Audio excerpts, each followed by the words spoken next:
Setiap mendengar negara-negara Afrika, tak sedikit orang yang langsung terlintas di benaknya. Ini tuh negara-negara miskin, banyak yang kelaparan, dan juga diliputi konflik internal yang kerap melibatkan senjata api. Sebenarnya hal ini gak mengherankan karena media lebih sering memberitakan sisi negatif negara-negara Afrika, meski faktanya tidak semua negara Afrika itu miskin atau menderita. Di sisi lain, citra miskin yang melekat pada Afrika disebabkan oleh sejarah panjang dan sangat kompleks akibat kolonialisme. Seperti yang diketahui, sebagian besar benua Afrika dijajah oleh negara-negara Eropa dan kekayaannya diambil oleh mereka. Di tengah penjajahan ini, memang banyak infrastruktur yang dibangun, tapi hal ini demi kepentingan para penjajah, bukan rakyat Afrika. Singkatnya, mulai dari pelabuhan hingga rel kereta api, semuanya hanya difokuskan untuk mengangkut bahan mentah ke benua Eropa. Jadi, semua ini bukan untuk membangun ekonomi domestik. Oleh sebab itu, saat para penjajah meninggalkan Afrika, tak ada jaringan untuk membuat roda ekonomi Afrika berputar, sehingga Afrika sangat tertinggal. Apalagi setelah merdeka, banyak negara Afrika yang juga sangat bergantung pada ekspor bahan mentah seperti minyak, emas, berlian, kakao, atau kopi. Sepintas, hal ini emang bisa memperkaya negara, tapi Afrika itu sangat-sangat bergantung pada ekspor ini. Ibaratnya, tanpa ekspor ini, ekonominya akan mati. Jadi wajar rasanya apabila ketergantungan ini membuat perekonomiannya sangat rentan terhadap fluktuasi harga global, dan karena yang dijual ini bahan mentah, harganya pun tak semahal barang yang telah diolah. Sialnya lagi, tak sedikit negara Afrika yang kekayaan alamnya dikuasai oleh kalangan elit saja, entah itu pejabat pemerintah ataupun militer. Selain itu, maraknya korupsi juga membuat negara semakin sulit maju dan terus terjebak dalam kemiskinan. Tak lupa, meski sudah merdeka, Afrika kerap dimanfaatkan oleh negara-negara kuat untuk menguatkan pengaruh luar negerinya. Bahkan tak sedikit negara asing yang mendukung konflik di Afrika selama tujuannya sejalan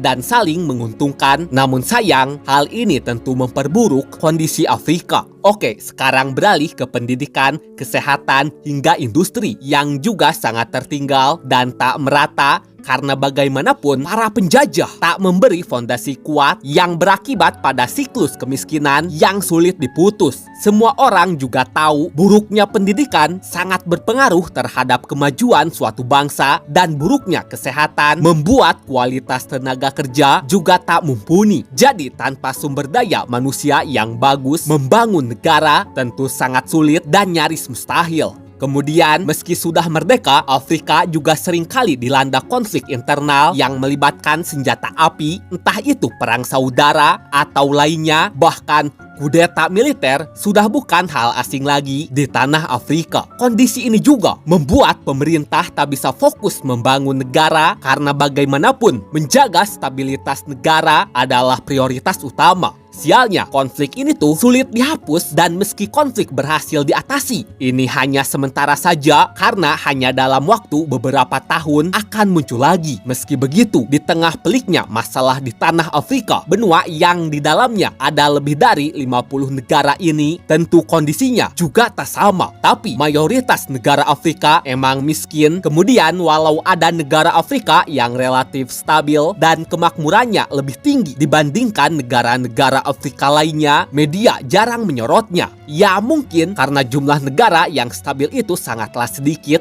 jadi pemberitaan lebih fokus ke masalah yang melanda benua Afrika, mulai dari kelaparan, perang, wabah, kudeta, kemiskinan, dan lainnya. Akibatnya, terciptalah gambaran bahwa Afrika itu identik dengan kemiskinan.